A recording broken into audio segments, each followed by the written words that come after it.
శ్రోతలకు స్వాగతం. ఈరోజు వినిపించబోతున్న నవల ప్రేమ భిక్ష. రచన వేదుల శకుంతల గారు. ఎవరు? కాలింగ్ బెల్ విని లోపల నుండి తలుపు తీయడానికి వస్తూ ఇంటి యజమాని భద్రయ్య గారు అడిగారు. నేనండి. కుడి చేతిలో బ్రీఫ్ కేస్, మరొక చేతిలో జిప్ బ్యాగ్ పట్టుకొని నిల్చున్నాడు. తలుపు తీసి చూశాక, మీరా? ఓహోహో, కిరీటి గారు కదూ అని అడిగారు భద్రయ్య గారు. అవునండి. మీకెలా తెలుసులేండి, మీ ఫ్రెండ్ చెప్పాడు. నిన్ననే వస్తారనుకున్నాను. నిజమే, కానీ కొన్ని అత్యవసరమైన పనుల వల్ల ఆగిపోయి నిన్న రాత్రి ట్రైన్ ఎక్కాను. రండి రండి, ఇదిగో ఈ హాల్లో నుంచి వస్తే ఇది మీ గది. అటుపక్క మరొక తలుపుంది, అది సందులోకుందన్నమాట. మీకు ఈ హాల్లో నుంచి మసలడం ఇబ్బందిగా ఉంటే ఆ సందు తలుపు తెరుచుకొని అట్నుంచి నడుచుకోవచ్చును. ఆ సందులో నుంచి పెరట్లోకి దారుంది. పంపు, బాత్రూమ్, లాబెటరీ అన్నీ పెరట్లో ఉన్నాయి. ఇదిగో ఈ గోడవారగా ఉన్న మడత మంచం మీరు వాడుకోవచ్చు. ఆ కిటికీలో ఉన్న కూజాలో నీళ్లున్నాయి. పంపు నీళ్లు మళ్ళీ సాయంత్రం 4 గంటలకు వస్తాయి. అప్పుడు మీరు మళ్ళీ నింపి పెట్టుకుంటే రాత్రంతా సరిపోతాయి. ఇంకా అదిగో ఆ గట్టు మీద బకెట్ నీళ్లు మీకోసమే. సరే, పైన ఫ్యాన్ ఉంది. చాలా థ్యాంక్స్ అండి. ఇంత సదుపాయంగా మీరు నాకు గదిస్తున్నందుకు ఎంతో సంతోషంగా ఉంది. బ్రీఫ్ కేస్, బ్యాగు కింద పెట్టి కర్చీఫ్తో ముఖం తుడుచుకుంటూ అలసట తీర్చుకున్నాడు కిరీటి. దానికేమిటి, మీ ఫ్రెండు నరసింహం మాట బంధువే. మీ గురించి చెప్పాడు. కాకపోయినా అద్దెకిస్తున్నప్పుడు ఆ మాత్రం మంచి చెడ్డలు చూడకపోతే ఎలా? మేము కూడా మొదట్లో అద్దె ఇళ్లలో బాధలు అనుభవించిన వాళ్ళమే. సరే, మరి మీరు స్నానం చేస్తే భోజనం? అబ్బే, నేను హోటల్లో భోజనం చేసే వస్తున్నాను. మీరు నా కోసం శ్రమ పడక్కర్లేదు. ప్రత్యేకించి శ్రమ పడేదేముంది? మొదటి రోజు గనక మీరు మా ఇంటి అతిథిగా భావించాం. మీరు మొహమాట పడకండి. నిజంగానే భోజనం చేశారా? నిజమే. ఎటు భోజనం టైం అయింది కదా అని ఏకంగా పని కానిచ్చి ఇల్లు వెతుక్కుంటూ వచ్చాను. సరే, అయితే రాత్రి మటుకు మా ఇంట్లోనే మీ భోజనం. మరి నేను కూడా భోజనం చేసొస్తాను. మీరు కాసేపు విశ్రాంతి తీసుకోండి అని చెప్పి భద్రయ్య గారు లోపలికి వెళ్ళిపోయారు. కిరీటి గది అంతా ఓ మారు కలియ చూశాడు. సంతృప్తిగా తల ఆడించి బ్రీఫ్ కేస్ తెరిచి జేబులో డబ్బు దాంట్లో పెట్టాడు. బ్యాగ్లో నుంచి లుంగి, బనియన్, తువాలు తీసుకుని డ్రెస్ మార్చుకుని బకెట్లో నీళ్లతో శుభ్రంగా ముఖం, కాళ్ళు, చేతులు కడుక్కున్నాడు. లోపలికి వచ్చి కూజాలో నీళ్లు తాగి ఫ్యాన్ ఆన్ చేశాడు. అప్పుడు గోడవారగా ఉన్న మడత మంచం వాల్చుకున్నాడు. బ్యాగ్లో ఉన్న ఎయిర్ పిల్లో తీసి గాలి ఊది మంచం మీద పెట్టుకొని టర్కీ టవల్ పరుచుకొని వెల్లకిలా పడుకున్నాడు. హాయిగా, సుఖంగా అనిపించింది ప్రాణం. మిత్రుడి ధర్మమా అని తను హైదరాబాద్ చేరుకోవడం, మంచి గది సదుపాయంతో అమరడం కొంతవరకు మనశ్శాంతిగా అనిపించింది. ఇక రేపటి నుంచి ఓపిక ఉన్నంత వరకు ఆఫీసుల చుట్టూ తిరగాలి. ఏ చిన్న ఉద్యోగం ఎక్కడ దొరికినా చేరిపోవాల్సిందే. దగ్గర ఉన్న డబ్బు అయిపోయేలోగా తన ప్రయత్నం ఫలించాలి. లేకపోతే చాలా కష్టం. తన వాటా పొలం డబ్బు ఇవ్వమని అన్నయ్యను అడగొచ్చును. కానీ తను అడగకుండా వాడంతట వాడిచ్చేదాకా ఆగి ఉంటేనే మంచిది. బిఏ పూర్తి చేసేసరికే తను ఎంత కష్టపడవలసి వచ్చిందో, ఎన్ని ట్యూషన్లు చెప్పాడో. తన పర్సనల్ ఖర్చులకి, పుస్తకాలకి, ఫీజులకి తనే స్వయంగా సంపాదించుకొని డిగ్రీ తెచ్చుకున్నాడు. జానకిరామ్ మాస్టారికి తనెంత చేస్తే రుణం తీర్చుకోగలడు? ఆయన ఔదార్యం, ఆదరణే తననొక మనిషిగా నిలబెట్టాయి. సుదీర్ఘమైన బాటలో అక్కడక్కడా సేద తీర్చే చల్లని నీడగల చెట్ల లాంటివారు మాస్టర్ లాంటివాళ్ళు. ఈ సువిశాల ప్రపంచంలో మాస్టర్ లాంటివారు కొందరైనా ఉండబట్టే అలసిపోతున్న శ్రమజీవులకి కొంత ఊరట కలుగుతోంది. మేస్టారు, నేనొచ్చేటప్పుడు మీరు చెప్పిన హితవులు మర్చిపోలేదు. మీ ఆశీర్వాదం వల్ల నాకు త్వరగా ఉద్యోగం దొరికితే చాలు అనుకున్నాడు కిరీటి. పైన ఫ్యాన్ స్లోగా తిరుగుతూ ఉంటే మెల్లగా నిద్ర పట్టేసింది. మధ్యాహ్నం భద్రయ్య గారి భార్య కాఫీ ఇచ్చేసరికి నొచ్చుకుని, మీరిలా నన్ను ఇబ్బంది పెట్టకండి అన్నాడు. అలాగే, ఏది ఇంకా ఇది మొదటి రోజే కదా అంటూ నవ్విందావిడ. చిన్నప్పుడే తల్లిని కోల్పోయిన కిరీటి మాస్టారి భార్యలో తల్లిని చూసుకుని తృప్తి పడేవాడు. ఇప్పుడు ఆ ఇంటావిడిని చూస్తే మంచి మనసుగల ప్రతి స్త్రీలో తల్లి పదానికి అర్థం కనిపిస్తుందని తెలుసుకున్నాడు.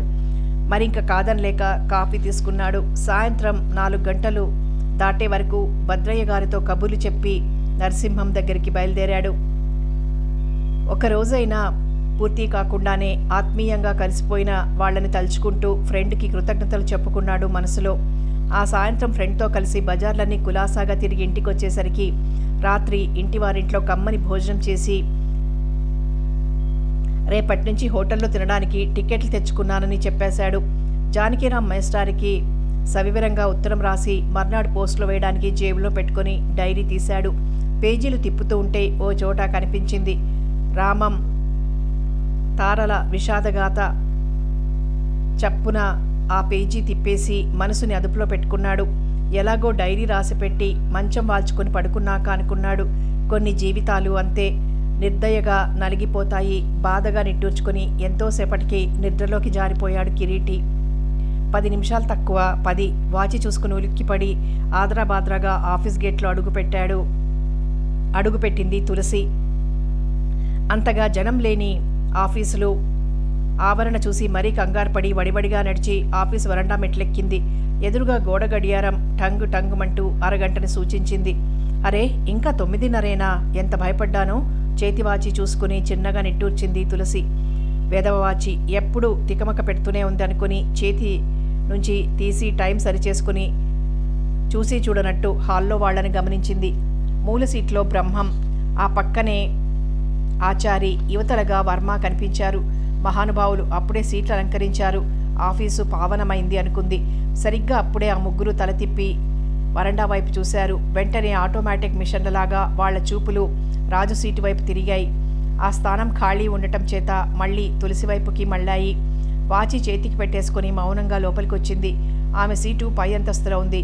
అలా అంటే పూర్తిగా మేడ మీద కాదు, హాల్లో నుంచి అతి సుందరమైన డెకోలం ప్లేట్లతో అమర్చిన మెట్లున్నాయి. అవి ఎక్కితే ఓ అంతస్తు లాంటి రూమ్ వస్తుంది. అక్కడంతా లేడీస్ సీట్లున్నాయి. వాళ్ళు కాస్త ముందుకొచ్చి చూస్తే కింద హాల్లో ఉన్న మగవాళ్లు కనిపిస్తారు. ఆ మెట్ల మీదుగా మరికొంచెం పైకి వెళ్తే ఒక పెద్ద గది, వరండా ఉంటాయి. ఆ గది ఆఫీసర్ గారిది. ఆ వరండాలో అయ్యగారి కాలింగ్ బెల్ వినడం కోసమే అన్నట్టు ప్యూన్ అప్పన్న చేతులు కట్టుకొని నిల్చుంటాడు. మామూలుగా నిల్చుంటే మెట్లెక్కి వస్తున్న వాళ్ళు కనిపిస్తారు. కొంచెం తలవంచి చూస్తే హాల్లోకి ప్రవేశిస్తున్న వాళ్ళు కనిపిస్తారు. Office time 10:15. ఆఫీసర్ గారు 9:30కే సీటు మీదుంటారు.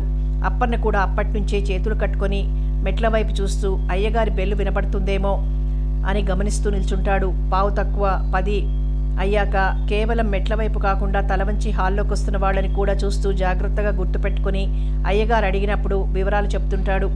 ఎవరైనా రిజిస్టర్లో టైం తప్పు వేస్తే అప్పన్న దృష్టిని దాటిపోదు కనుక ఆఫీసర్ గారి చేత చివాట్లు తినాల్సి రావడం, ఇంకా పాపం పండితే ఇంక్రిమెంట్లు ప్రమోషన్లు ఆగిపోవడం ఖాయం.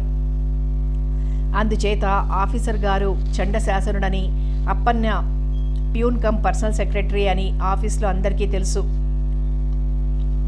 తన వాచిని నమ్ముకున్న తులసి 2 సార్లు ఆఫీస్కి లేట్ అయి అప్పన్న దృష్టి దాటిపోలేక ఆఫీసర్ గారితో వార్నింగ్లు భరించింది. చచ్చా, ఇక మీదట ఆఫీస్కు ఆలస్యం కాకూడదనుకొని వాచిని జాగ్రత్తగా కీయించుకుంటూ వస్తుంటే 4 రోజుల్లో ముళ్ళు ముందుకు పరిగెత్తి 20 నిమిషాల ముందుగానే కంగారు పెట్టేస్తున్నాయి. ఇలా ముందుగానే రావడం మరీ ఇబ్బంది. తల వంచుకొని నెమ్మదిగా మెట్లెక్కబోతూ రాజు సీటు ఖాళీగా ఉండటం గమనించింది. మామూలుగా రాజు గనక ఆ సీటు మీద ఉంటే తను మెట్లెక్కుతున్నప్పుడు వినిపించినంత మెల్లగా హలో అంటూ విష్ చేస్తాడు. తను చిన్నగా నవ్వేసి హుషారుగా మెట్లెక్కేస్తుంది. రాజు ఇంకా రాలేదురా, పాపం, ఏమిటో కారణం. అది వర్మ గొంతు.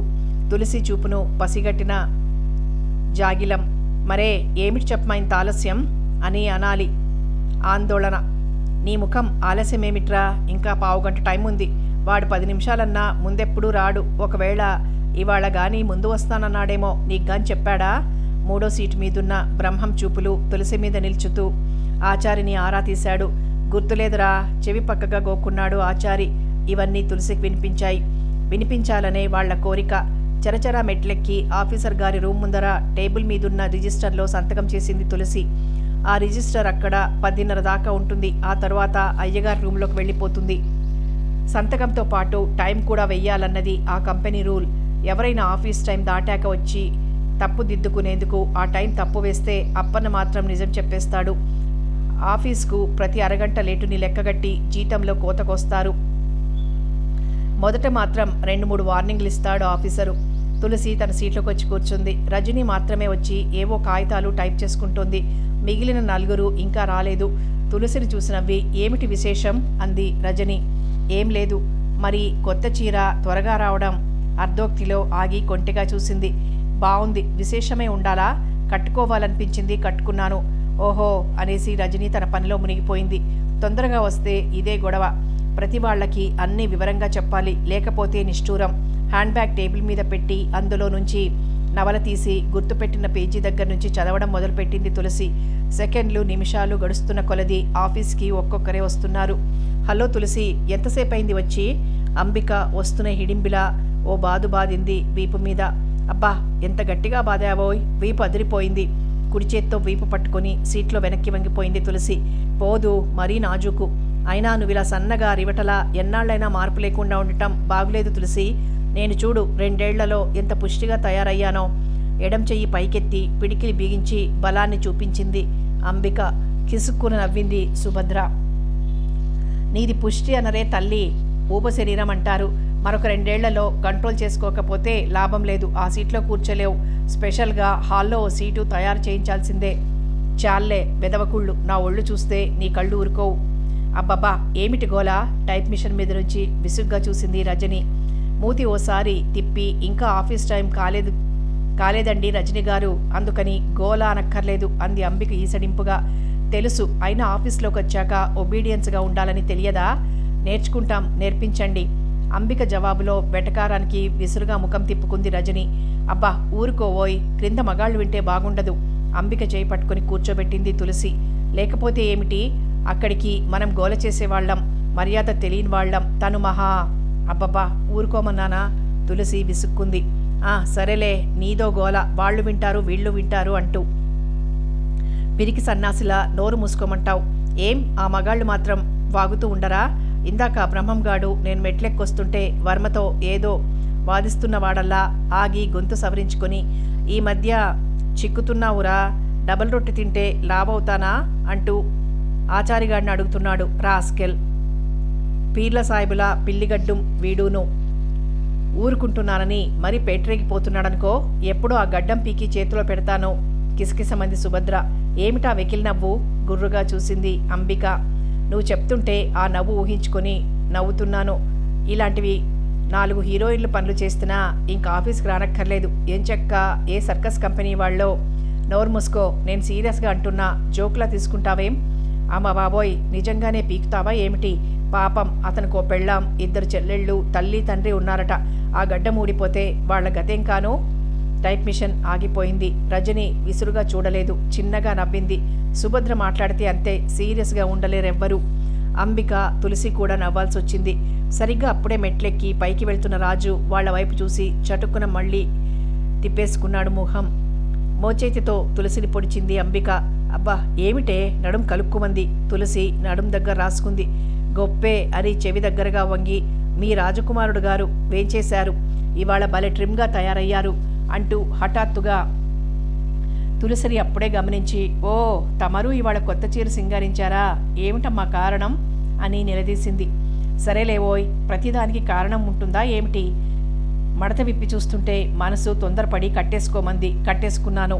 అంబిక మూతి తమాషాగా తిప్పింది. రాజు తిరిగి వెళ్ళిపోతున్నప్పుడు అంబిక మళ్ళీ తులసి చెవి దగ్గర గుసగుసలాడింది. ఇవాళ మీ రాజాగారికి కూడా ఏం బుద్ధి పుట్టిందో, హీరోలా తయారయ్యాడు. ఛా ఊరుకో, నీకు మరీ వాగుడెక్కువైంది అంటూ సున్నితంగా విసుక్కుని డ్రాయర్లోంచి ఫైల్ తీసి పని మొదలుపెట్టింది తులసి. మరో 5 నిమిషాలకి మల్లెపూల వాసనతో సెంటు గోబాళింపు కూడా కలిసిపోయిన వింత ఘాటుని మోసుకొని వస్తూ స్వరాజ్యం వచ్చింది. గదిలోకి స్వరాజ్యం వస్తే గదంతా ఓ రకమైన వాసనతో నిండిపోతుంది. ఆ అమ్మాయి తల్లో ఎప్పుడూ మోపెడు పూలదండ ఉంటుంది. ఎలాంటి పూలైనా సరే పెట్టేసుకోగలదు. మనిషి అంత దూరంలో ఉండగానే కర్పూరపు ఘాటు బాగా వస్తుంది. ఆమె బట్టల నుంచి వాసన పాదాలకు మడమలపై దాకా పట్టిస్తుంది పసుపు. మువ్వల పట్టాల చప్పుడు ఎత్తు చెప్పుల నడకకి భయమేస్తున్నట్టుంటాయి. నుదుట పెద్ద బొట్టు, దాని కింద చిన్న చుక్క, నోట్లో పాన్. గమ్మత్తైన పిల్ల స్వరాజ్యం. పాత రుచుల్ని కొత్త పోజుల్లో అనుభవిస్తున్నట్టు, తరవాణిలో కలిసిన ఆవకాయ అన్నాన్ని డైనింగ్ టేబుల్ మీద స్పూన్తో తింటున్నట్టు అనిపిస్తుంది. స్వరాజ్యాన్ని చూస్తే రజనికి చచ్చే కోపం. గంగిరెద్దుల మేళం నయం ఇంతకన్నా అనుకుంటుంది. రజని ఎంత సింపుల్గా మోడర్న్గా ఉంటుందో అందుకు పూర్తిగా విరుద్ధంగా ఉంటుంది స్వరాజ్యం.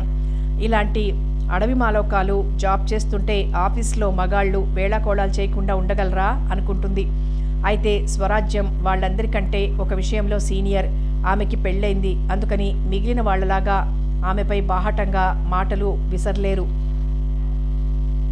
టైప్ కొడుతూనే ముక్కుపుటాలు ఓసారి ఎగరేసి అబ్బా నరవాసన నరవాసన అంది రజని స్వరాజ్యాన్ని గమనించి.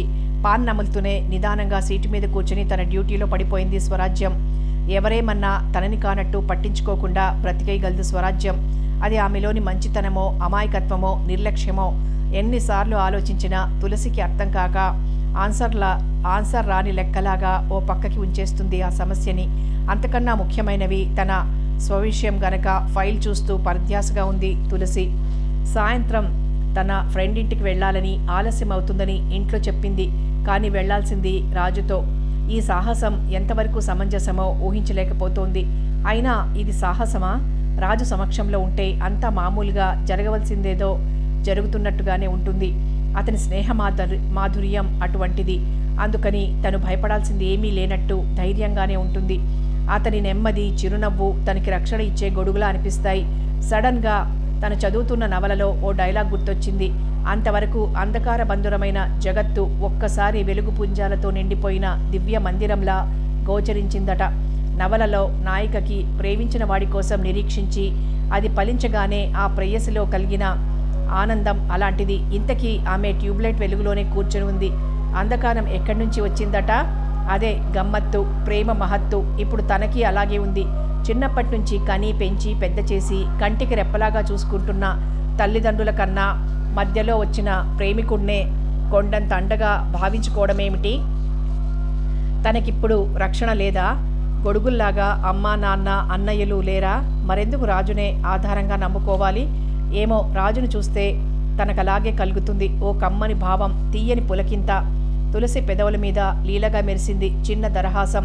హాయ్ అంది లోపలికొస్తూనే రోజీ. అక్కడున్న 6వ సీటు రోజీదే. అందర్నీ కలిసి మూకుమ్ముడుగా పలకరిస్తుంది రోజీ. తెలుపు నలుపు కాని రంగులో, పొట్టి పొడుగు కాని ఎత్తులో ఆడా మగ భేదం అంతగా పాటించని రోజీ ఆఫీస్ మొత్తంలో చలాకీగా గెంతుతూ తుళ్ళుతూ ఉండే ఒకే ఒక్క ఎంప్లాయ్. ఆడపిల్లలతో ఎంత కలుపుగోలుగా ఉంటుందో మగాళ్ళ దగ్గర కూడా అంత చనువుగా ఫ్రీగా మూవ్ అవుతుంది. రూల్స్లు వాల్సులు పడగొట్టి సరిహద్దులు చెరిపేసి అంతా ఒక ఆఫీస్లో పనిచేసే పక్షుల్లా కలిసిమెలిసి ఉండాలి. కానీ ఆడపిల్లలకి వేరే సీట్లు అరేంజ్మెంట్లు ఎందుకు? ఇలాంటి భేదాలు సృష్టించడం వల్లనే వాళ్ళకి మనకి ఇంకా తెరలు మిగిలిపోతున్నాయి. చాటుగానో ఎవరుగానో నోటి దురుసులు పుడుతూనే ఉన్నాయి. ఇది సరైన పద్ధతి కాదు. ఎప్పుడూ నేను ఆఫీసర్ గారికి చెప్పేస్తాను, మమ్మల్ని ఈ అంతస్తు మీద కూర్చోబెట్టకుండా హాల్లోకి దింపండి అని. అందుకు మీరంతా నన్ను సపోర్ట్ చేస్తే చాలు అంది ఓసారి రోజీ తన తోటి ఆడపిల్లలతో. కిసకిస నవ్విన సుభద్ర, ఈ కాస్తంతస్తైనా ఎక్కబట్టి మనం ఇలా హాయిగా జారిపోతున్న పైటలు మెల్లగా సరిచేసుకోగలుగుతున్నాం. వాళ్ళ నోటి దురదలు ఎలా ఉన్నా మనకి ఎక్కడైనా దురద వస్తే ఫ్రీగా గోక్కోగలుగుతున్నాం.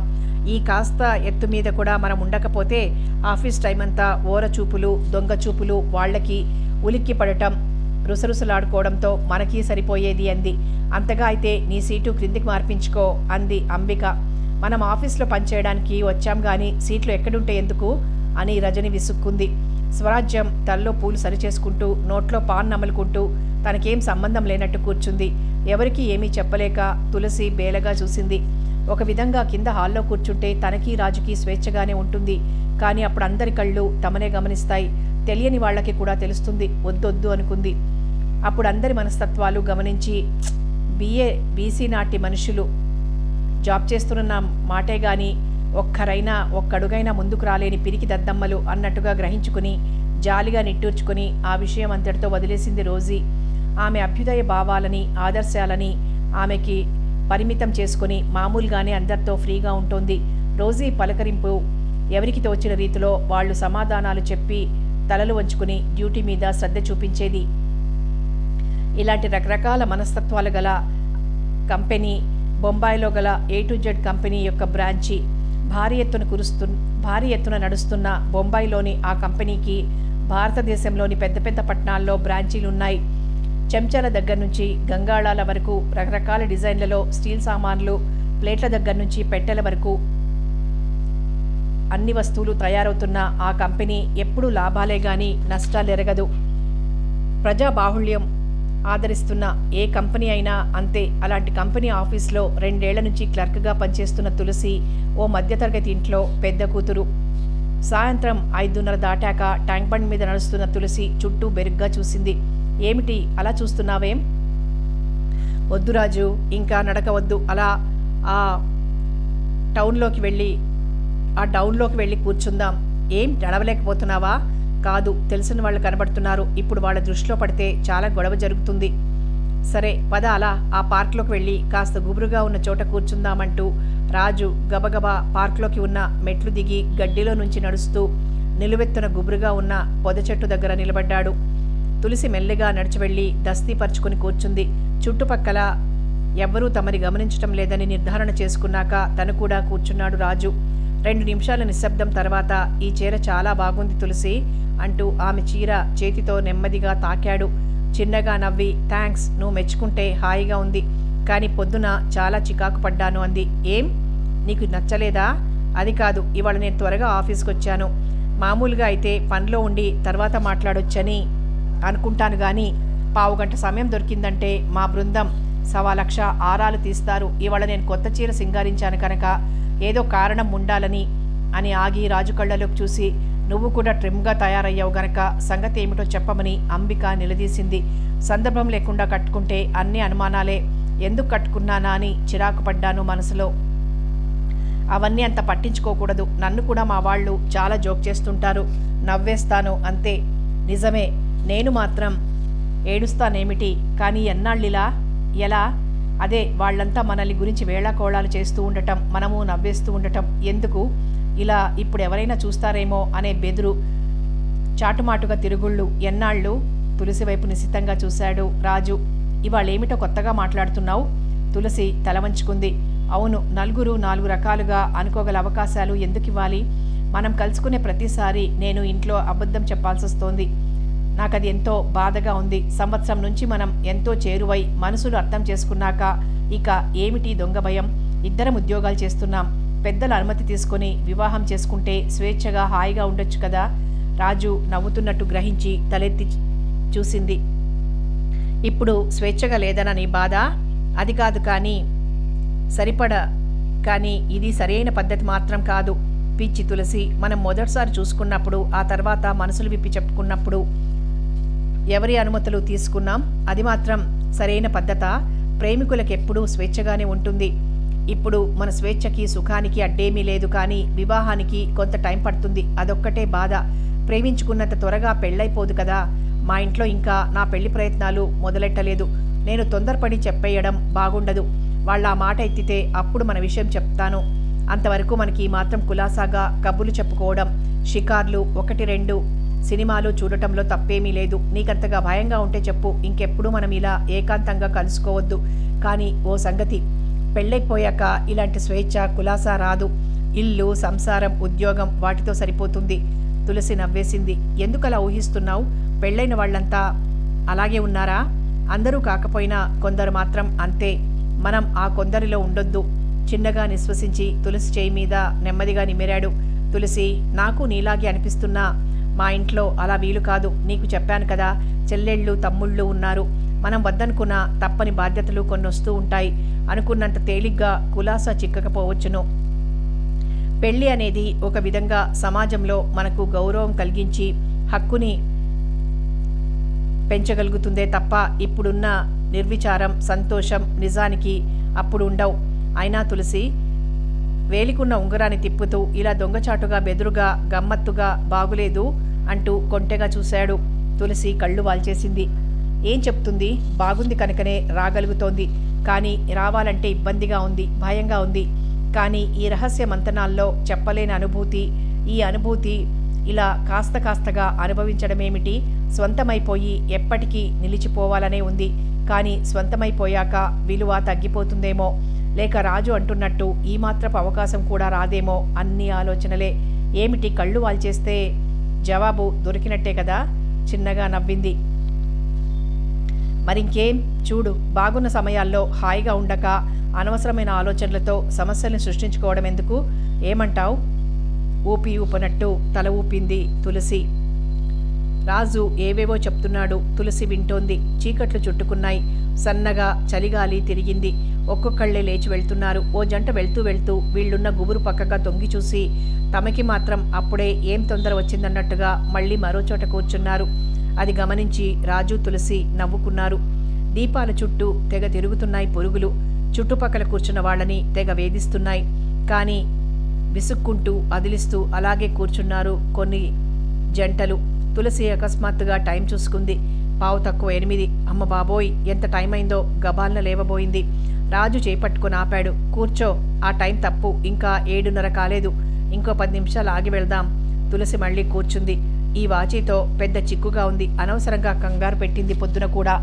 చిన్నగా నవ్వి, ఈసారి నీకు వాచి ప్రజెంట్ చేస్తాను, దీన్ని ఇంట్లో పారేయ్ అన్నాడు. ఇంట్లో అడిగితే ఎవరు ప్రజెంట్ చేశారని చెప్పాలి? ఆ ప్రజెంటేషన్లన్నీ పెళ్ళయ్యాకనే.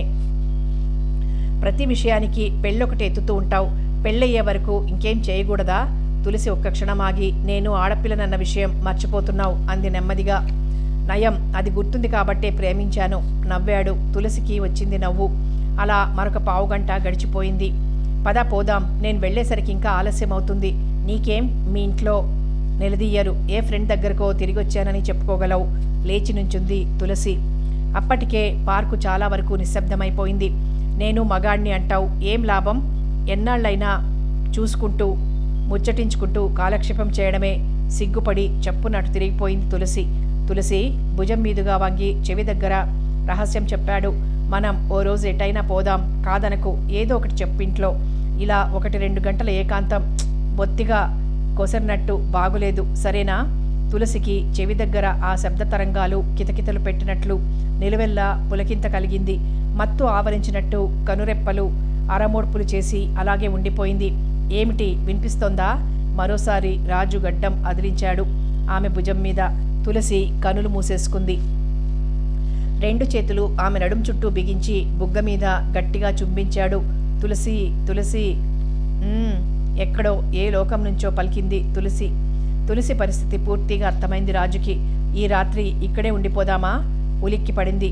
అంతెత్తు మీద నుంచి గబాల్ల గెంతినట్టు ఒక్క ఉదుటన కళ్ళు తెరిచి దూరం జరిగి, పద పద, ఇప్పటికే చాలా ఆలస్యమైంది అంది. గలగలా నవ్వాడు.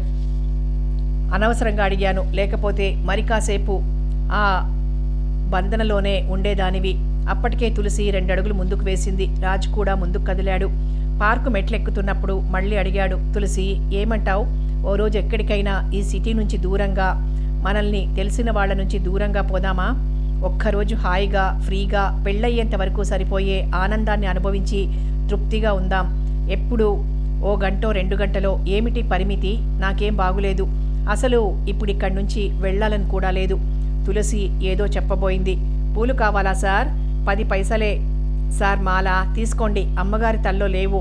పుటుక్కున కర్రకున్న దండ తెంపి తులసికి అందించాడు. వద్దనలేక తీసుకుని బ్యాగ్ తెరవబోతుంటే రాజు వైపుకి చేయి చాపాడు కుర్రాడు.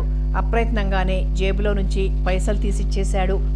తులసి బ్యాగ్లో నుంచి తీసేసరికి కుర్రాడు వెళ్ళిపోతున్నాడు. మళ్ళీ పైసలు బ్యాగ్లోకి జారబడిచి రాజు వైపు చూసింది. ఆ క్షణం ఇద్దరికీ చిత్రంగా అనిపించింది. చాలా సహజంగా భార్యకి పూలు కొని పెట్టిన భర్తలా నించున్నాడు రాజు. తాము అవివాహితలము అన్న తలంపు ఇద్దరికీ లేదు. అదే పక్కన మరొకరు తెలిసిన వాళ్ళో కొలీగ్స్ కానీ ఉంటే రాజు ఇచ్చేవాడా? తులసి ఊరుకుని ఉండేదా? తమ మధ్య ఏ సంబంధం లేదన్న విషయం స్పష్టంగా తెలిపేది. అందుకనే ఈ ఏకాంతం ఇద్దరికీ నచ్చింది. పూలు తల్లో పెట్టుకుని ఎక్కడికి వెళ్ళాలి అని అడిగింది. ఇంత క్రితం రాజు అడిగిన ప్రశ్నకి జవాబుగా ఆ ప్రపోజల్ ఒప్పుకున్నానని చెప్తున్నట్టు. ఏమిటి? ఓ అదా, ఓ చోటనేమిటి?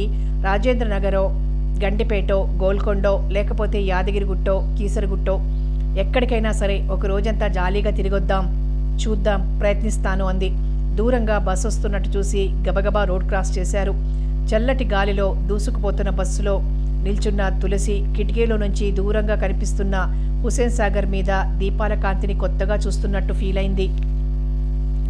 చాదర్ఘాట్ వంతెన దగ్గరున్న ఓ సందులో చాలా పాత మేడ ఒకటుంది. ఎత్తైన ప్రహరీ, పెద్ద తలుపు. లోపలికి ప్రవేశించగానే ఎడంవైపు బాత్రూమ్, లాబెటరీ, నల్ల కొద్దిపాటి ఖాళీ స్థలం. అందులో ఓ భాగంలో అద్దెకున్నారు అనంతం గారు. ప్రహరీ తలుపు దాటి లోపలికి వెళ్ళగానే కుడి చేతి నుంచి వరుసగా ఉన్న 4 గదుల్లో 2 తరువాత మెయిన్ బిల్డింగ్లో ఎడమవైపు ఓ గది, వరండాలో ఉన్న చెక్క మెట్లు ఎక్కి వెళ్తే మేడ మీద కుడి ఎడమ కాని మధ్య భాగంలో 1.5 గడి అనంతంగారి అద్దె భాగానికి సంబంధించినవి. ఒక ఊళ్ళో బ్యాంక్ బ్యాలెన్సు, మరొక ఊళ్ళో స్వంత ఇల్లు, ఇంకో చోట ఉద్యోగం ఉన్నట్టుగా ఆ మేడలో కాపురాలున్న వాళ్లంతా ఒక్కొక్క చోట ఒక్కొక్క గది చొప్పున తీసుకుని అద్దెకుంటున్నారు. ఆ మేడలో అంతకన్నా వీలవదు. ఏ ఒక్క కుటుంబానికి వరుసగా 4 గదులుండే వీల్లేదు ఆ మేడలో. పూర్వం ఎప్పుడో ఓ సంపన్న కుటుంబానికి స్వంత ఇల్లు అది. కాలక్రమాన స్థితిగతులు మారి వాళ్ళ మేడ అమ్మేసి దేశం వెళ్ళిపోతున్న పరిస్థితిలో సేటు ఒక ఆయన కారు చౌకలో ఆ మేడ కొని మరుసటి నెలలోనే అద్దెలకిచ్చాడు. వడ్డీలు చక్రవడ్డీలు నిమిషాల మీద కట్టగల సేట్ సాబ్ ఆ మేడ కొన్న వారంలోనే ఎన్ని వాటాలు చేసి అద్దెకిస్తే తను పెట్టిన పెట్టుబడి అతి త్వరలో గిట్టుబాటు అవుతుందో అంచనా కట్టి ఆ ప్రకారం భాగాలు చేసి పై నెలలోనే అద్దెకిచ్చేశాడు. 4 వాటాలున్న ఆ మేడలో ఎన్ని ఇబ్బందులున్నా ఓర్పు గుట్టు అలవర్చుకున్న మధ్యతరగతి కుటుంబాలు బ్రతికేయగలుగుతున్నారు. ప్రతి నెల మొదటి వారంలో సందు చివర కారాపుకుని సేట్ స్వయంగా ఆ ఇరుకు సందులోకి నడిచొస్తారు. అద్దెలిచ్చేటప్పుడు జంకుతూనే తమ ఇబ్బందులు కొన్ని చెప్పబోతారు కిరాయిదారులు. చిద్విలాసమైన చిరునవ్వు విసిరి, తప్పకుండా ఇల్లు బాగు చేయిస్తాను, మీరు కష్టపడుతూ ఉంటే నాకు మాత్రం బాధ కాదా, కానీ ఏది బొత్తిగా తీరుబడలేదు అంటాడు. పైగా ఈ నెలతో మీరు డబ్బు ఇవ్వలేకపోతే పై నెలలో ఇవ్వండి అని అంటాడు.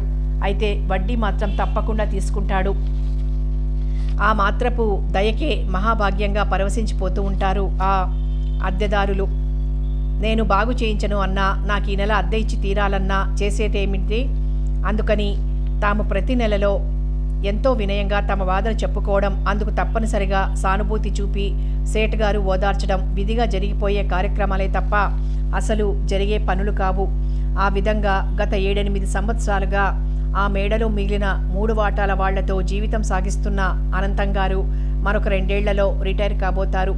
2 సంవత్సరాల నుంచి పెద్ద కూతురు ఉద్యోగస్తురాలై జీతం తెచ్చి తండ్రి చేతిలో పెడుతూ ఉండటం చేత అనంతం గారికి ఆర్థికమైన ఇబ్బందులు అంతగా లేవు. పెద్ద కొడుకులిద్దరూ గవర్నమెంట్ జాబులే చేస్తున్నారు. కోడళ్లు కాపురాలకు వచ్చారు గనక జీతం పూర్తిగా తండ్రికివ్వరు. ఇంటి ముందు భాగంలో ఉన్న 4 గదుల్లో 2 గదులు అనంతం గారి కొడుకులు చెరొకటి వాడుకుంటారు. మెయిన్ బిల్డింగ్లో గది వంటకి భోజనాలకి, మేడ మీద 1.5 గదిలో అరగది అనంతం గారిది, మిగిలిన గదిని ఆడపిల్లలు తల్లి ఉపయోగించుకుంటారు. వంట ముగించి భోజనాల కోసం ఎదురు చూస్తూ కోడళ్లు ఏవో సర్దుతూ ఉంటే వంటింటి గుమ్మంలో కూర్చుంది రుక్మిణమ్మ. చలి వేస్తోందని బయట కొంగు భుజాల చుట్టూరా బిగించుకొని, ఇంకా పెద్ద కూతురు ఆఫీస్ నుంచి రాలేదు, స్నేహితురాలింటికి వెళ్తానంది, ఎంతసేపు అవుతుందో, పోనీ మిగిలిన వాళ్ళకి వడ్డిస్తే నయమేమో అని ఆలోచిస్తోంది. గదులన్నీ తలొక చోట ఉండటం చేత భోజనాలందరూ ఒక్కసారే చేసేస్తే వంటింట్లో పని ముగించుకొని ఎవరి గదుల్లోకి వాళ్ళు వెళ్ళడానికి వీలుగా ఉంటుంది. మాటిమాటికి మేడ దిగి రావాలంటే ఆవిడికి కాళ్ల నొప్పులు పుడతాయని వంటింటి పనంతా ముగిసే వరకు మేడ ఎక్కదు. 2వ కూతురు రమామణి, 3వ అమ్మాయి సరస్వతి మేడ మీద గదిలో కాలేజీ నోట్సులు రాసుకుంటున్నారు. 9:15 దాటి పావు గంటైంది. వడివడిగా తడబడుతున్న అడుగులతో ప్రహరీ తలుపు తట్టింది తులసి. ముందు గదుల్లో ఉన్న పెద్ద వదిన మెల్లగా వచ్చి తలుపు తీసింది. వదినగారిని చూసి కొద్దిగా జంకినట్టయి, బస్సులు దొరకటం ఆలస్యమైంది అన్నది లోపలికి అడుగు వేస్తూ. పెద్ద వదిన కమల మౌనంగా తలుపు వేసి వంటింటి వైపుగా నడిచింది. కంచం పీట పెట్టి వడ్డించింది. మరొక పీట వాల్చుకొని తను కూర్చుంది. 5 నిమిషాల్లో మేడ మీదకి వెళ్ళిన తులసి చీర మార్చి కిందకి దిగి బాత్రూంలో కాళ్ళు చేతులు కడుక్కొని వంటింట్లోకి వచ్చింది. నేను తిని సర్దుతలే వదినా, నువ్వు వెళ్ళి పడుకో. అమ్మ ఇప్పుడే చెప్పింది, మీరంతా చాలాసేపు ఎదురు చూసి భోజనాలు చేశారట. నేనొచ్చాక నువ్వు పెడతానన్నావట, అందుకని అమ్మ మేడ మీదకి వెళ్ళిందట. నువ్వు మాత్రం పెట్టడం ఎందుకు? నేను పెట్టుకోలేనా? వెళ్ళి పడుకోవదినా. తన కోసం కనిపెట్టుకున్న వదినగాని చూస్తుంటే సిగ్గేసింది తులసికి. తిను నాకు నిద్ర రావటం లేదు. నేతి గిన్నె చేతిలోకి తీసుకుంది కమల. తల వంచుకుని గబగబా అన్నం కలుపుకుంటున్న తులసిని, తొందరెందుకమ్మా, మెల్లగా తిను అంది. అయినా తులసి మెల్లగా తినలేకపోయింది. తనేదో పెద్ద పని మీద వెళ్ళినట్లు తన కోసం ఇంట్లో ఎదురు చూడటం, ఈ వదిన ఆప్యాయంగా వడ్డించడం, తను ఆడుతున్న నాటకం బాగులేదనిపించింది. చెప్పెయ్యాలి, వీలు చూసి నాన్నగారితో మెల్లగా చెప్పాలి. నాన్న మాత్రం రాజు కంటే గొప్ప సంబంధం తేగలరా? కులం పట్టింపు కూడా నాన్నకి లేదు. నిజంగా ఆ తండ్రికి తన కూతురు కావడం తన అదృష్టమే. అన్నయ్యలు మాత్రం ఎంత మంచివాళ్ళు. వదినలో నిజంగా ఇంతమంది సహృదయుల మధ్య తనకెంత నిశ్చింత, స్వేచ్ఛగా ఉందో. కానీ ఈ స్వేచ్ఛని ఇలా దొంగచాటుగా వినియోగించుకోవడమే బాగులేదు. రాజు అంటే తను ఆ నిమిషంలోనే ఇంట్లో అందరికీ చెప్పేస్తుంది. కానీ రాజుకి కొన్ని అభ్యంతరాలు ఉన్నాయట. ఆగమంటున్నాడు. ఆగాలి మరి. కాబోయే భర్తగారి మాట కదా. తులసిని గమనిస్తున్న కమల, ఏమిటమ్మా పరధ్యానం? పచ్చడన్నంలో సాంబార్ పోసుకుంటున్నావేమిటి అని అడిగింది. అబ్బే, ఇంక తినలేక కలిపేస్తున్నానులే అని బొంకి ఆ పైన జాగ్రత్తగా తినిలేచింది. వదినని వారించి తనే కంచం తీసి శుభ్రం చేసి స్వయంగా వంటింటికి తాళం వేసి వదిన తన గదిలోకి వెళ్లే వరకు ఆగి అప్పుడు మెట్లెక్కి తన గదివైపు వెళ్ళింది తులసి. అప్పటికి గాని మనస్సుకి కొంత ఊరట చిక్కలేదు. తిన్నావుటే? మంచంలో దుప్పటి చాటు నుంచి రుక్మిణమ్మ పలకరించింది. ఆ ఏమిటో ఆ స్నేహితురాలెవరో ఓ సెలవు రోజున వెళ్ళి రాకూడదు. ఆఫీస్ నుంచి వెళ్తే ఇదిగో ఇంత రాత్రైంది. చప్పగా చల్లారిపోయిన అన్నం తినాల్సి వస్తుంది. అయినా ఆడపిల్ల బస్సుల్లో రుక్మిణమ్మ ధోరణికి గది బయట అనంతం గారికి చిరాకనిపించింది. సరే సరే, ఇప్పుడేం కాలేదు కానీ అనవసరంగా ఆయాసపడుకు. అమ్మాయికి వీలు కలిగినప్పుడు తన పనులు తను చూసుకుంటుంది. నువ్వు హాయిగా పడుకో. మిగిలిన వాళ్ళు పడుకున్నట్టున్నారు, వాళ్ళని లేపకు అన్నారు అనంతం గారు. అంతే. రుక్మిణమ్మ మళ్ళీ మాట్లాడలేదు. పక్క మీద పడుకున్న తులసి చాలాసేపు తన వాళ్ళని తనని గురించి తర్కించుకున్నది. తన పైన తల్లిదండ్రులకు గల నమ్మకాన్ని, మంచితనాన్ని ఎలా నిలబెట్టుకోవాలో ఆలోచించింది. వీలైనంత త్వరలో రాజుకున్న అసౌకర్యాలని సానుకూలపరిచి తామిద్దరూ అందరి ఆశీర్వచనాలు పొందాలనుకుంది. చల్లచల్లగా హాయిగా నిద్రలోకి జారిపోయింది. 2వ భాగంలో మళ్ళీ కలుద్దాం.